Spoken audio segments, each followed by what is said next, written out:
Hey everyone, welcome to episode 6 of Building My Trike. So I had a latch made up by Jeff to go into the bike, and not really a fan of it. Don't like how it sits or how hard it is to fit, because the inside of a bike's curved, and you've got recesses for the where the foam is and where the foam isn't and whatnot. I just didn't like how it sat, like it just wasn't sitting flat.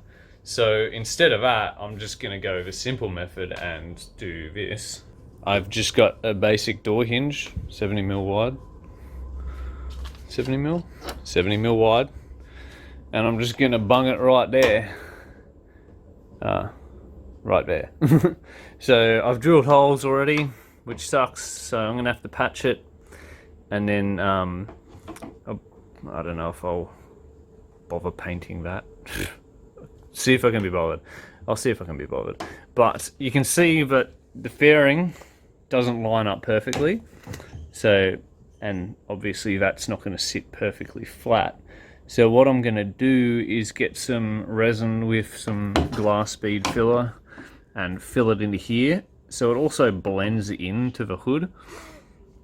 Just so it blends better with the hinge. And so what a hinge is going to do pretty much nothing to the aerodynamics of a bike. Like, it is going to make a difference, obviously, but hardly. Like, there's little edges where eddies can catch and stuff, and it's not a laminar flow like my streamliner is.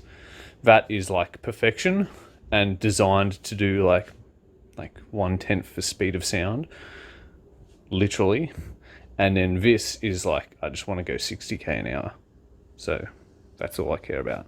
So I'm going to mount the hinge like that, and it's solid as. It's used to just like mount a door. So it's going to be strong, and then it'll hinge exactly how I wanted. Today I got in the mail my shoulder bolts for mounting the idlers into the chain routing system. And I also got my crank. Yay! It's accurate to what I bought, which is amazing. So what I'm going to do, it's a 175mm crank.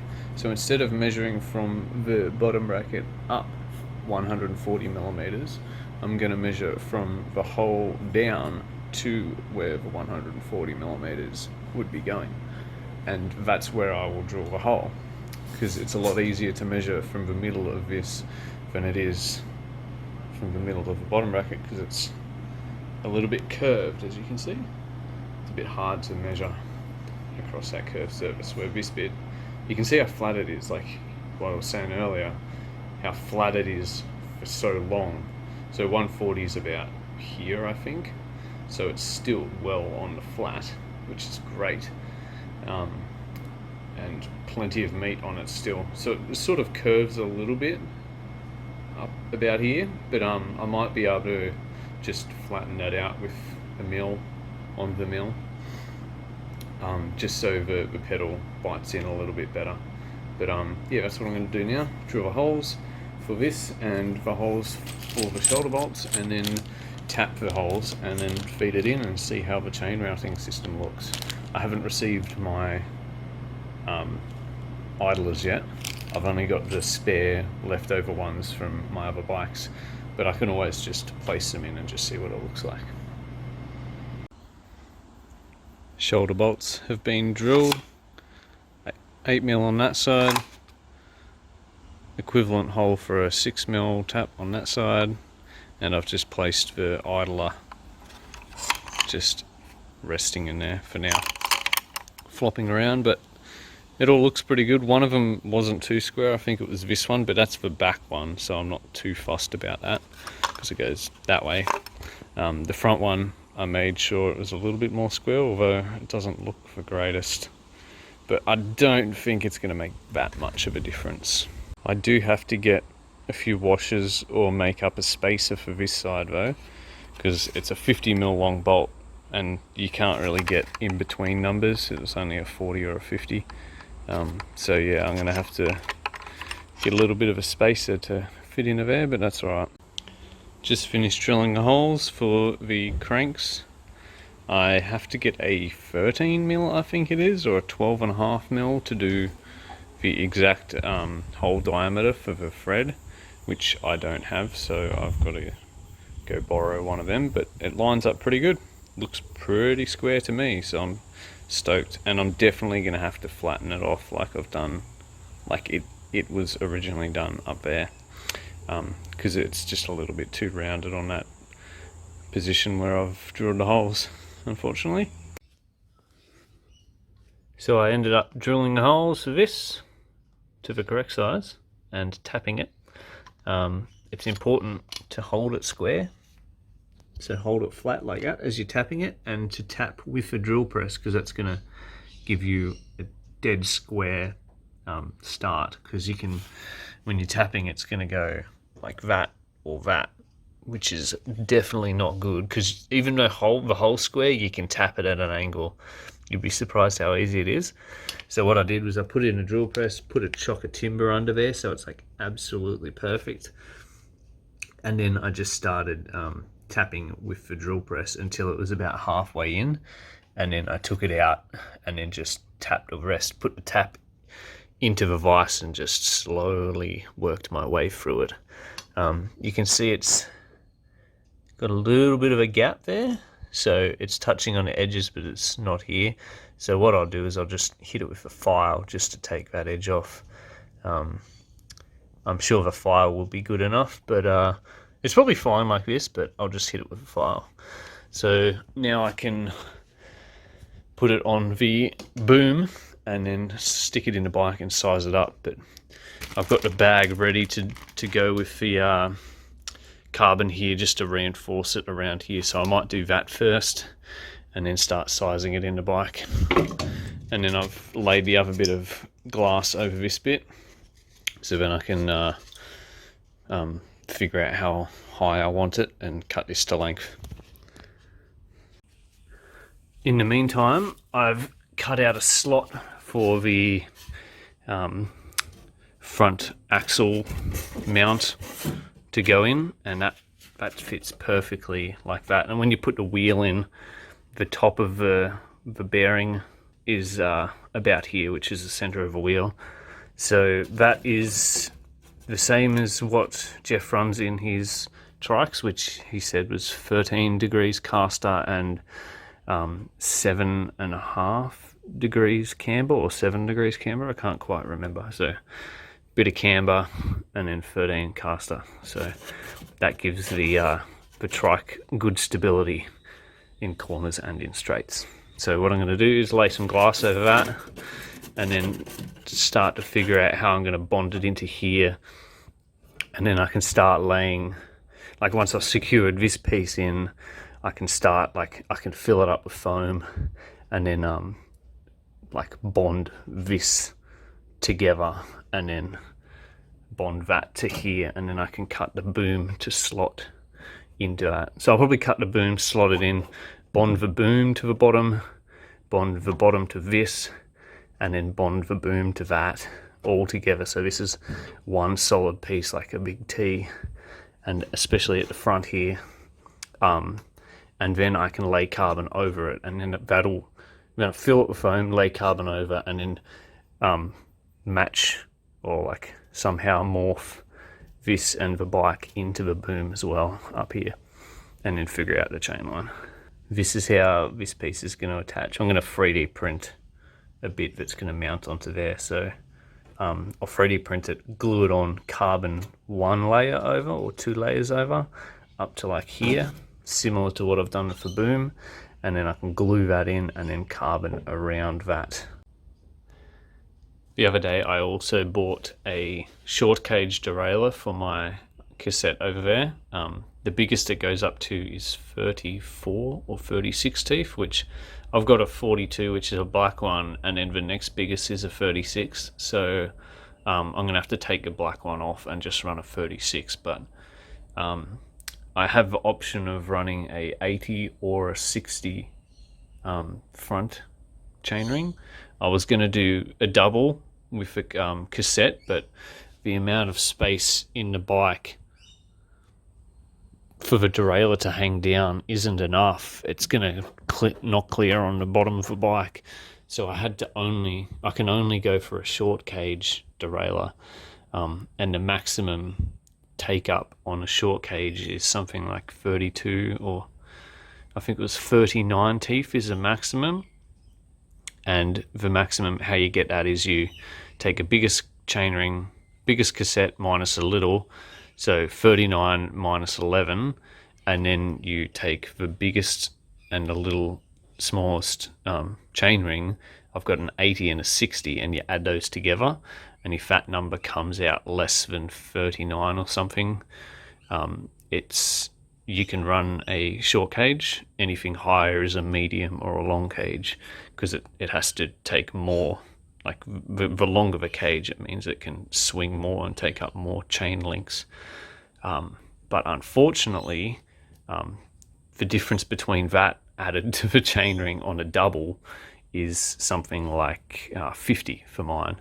So unfortunately, I can only run a single chainring. So what I'm going to do is start with an 80, and if I can't climb any of the hills around here, so I'm not going to hit like the steep hills, like some hills we got around here are like 30 degrees.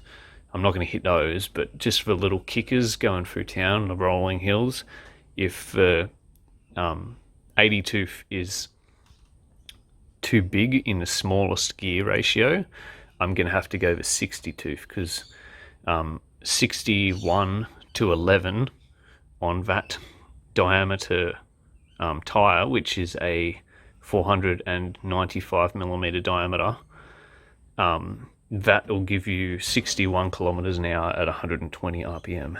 So that's a pretty good ratio, because like top gear at 50 kilometers an hour is about 100 RPM, whereas an 80 tooth top gear at 120 is like 80 kilometers an hour, I think it was, or 80 kilometers, yeah, it's like 80.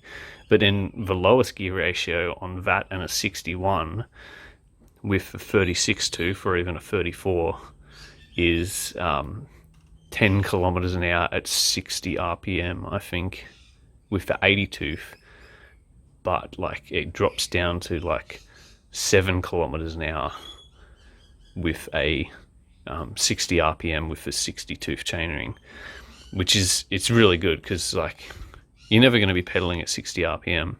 So you hit around 100 RPM is like 12 kilometers an hour to 10 kilometers an hour, 10 or 11, which is actually quite slow and quite good for climbing hills. 10 kilometers an hour at 500 watts or 450 watts of power can get you up a pretty steep hill, but then it can also get you to 50 k's an hour with the top gear. So I'll just see how it goes. I'll start with an 80, take it down to a velodrome, see how I go. And if it's too big a ratio, I'll drop down to a 60. If that's too small, I can always buy like an in-between, like a 70 tooth.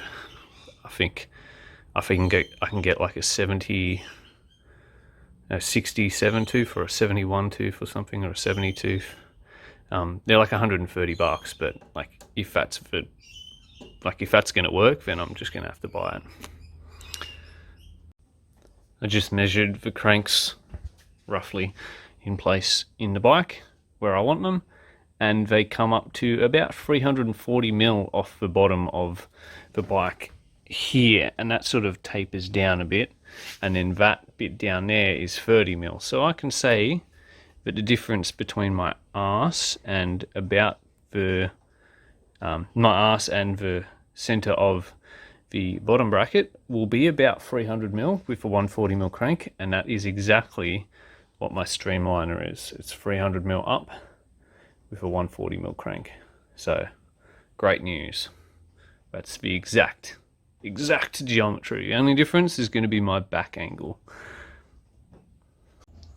Last night I 3D printed these attachments to mount the stereo carbon bit, and I cut this, and then now I've glued it to that. So my printer ran out of ink, so I had to like change over halfway through. So that is going into here in the slots, and right now I'm just measuring up where the wheel's going to go. I've drilled a little hole in the side so my through axle can just slide out like that. Just slide out through the hole, and easy access for that. And then I've got these carbon bits here that can go over as like a wheel fairing that'll be mounted into, which way does that go? It'll be mounted into the frame, the fairing of the, the internal frame of the bike. So that'll be structural, part of the structure of the bike. And then I'm going to size up where my little channel is going to go for the chain line as well. So I'm going to have a channel for the chain line, so everything is mounted internally. So even if I take this out, it's still going to be like protected from dust and dirt and stuff. So because I've got these rear wheel fairing pieces, somewhat fairing pieces, I'm not going to bother skinning this with a disc cover like I've done for the front. I'll just leave it, because that means I don't have to make two molds that I really don't want to do anyway. And it doesn't make that much of a difference. But I will do a skin for the inside of the front wheels. So I've got the outside done. I'm going to do one for the inside, just because that means I only have to do one mold and I can pull two parts out of it. I finally started pulling a vacuum on the bottom bracket reinforcement with the hole through the middle of the bottom bracket. I've put some tacky tape on the inside of the thread to protect the thread from resin, and that overhangs ever so slightly. And then I stuck the bag up to that, stuck the vacuum. You could see a little bit of a vacuum starting to pull through into that. I popped it, and then I put extra tacky tape on the inside, and I'm just trying to massage that around and get it stuck down even further on both sides, because that might be where the vacuum's leaking.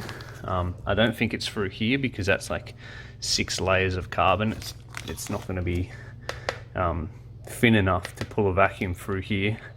It could really be anywhere, but it's not much. It goes down like, you know, a couple of PSI every 10 minutes or something. So all I have to do is come out here and turn it on, suck it down, go back inside.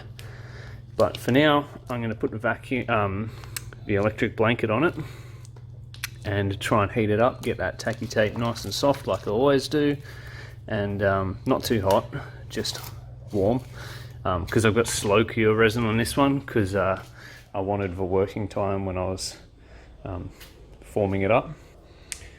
So what I'll do is I'll leave a vacuum, the electric blanket on it for a little bit, a couple of hours, just to keep it warm, try and tack it off a little bit quicker, and then I can just turn it off, even just let the vacuum bag go down. So I'll just leave that for now, but it is the end of a week, so that means the end of the episode. So thanks for watching, and I will see you on the next one.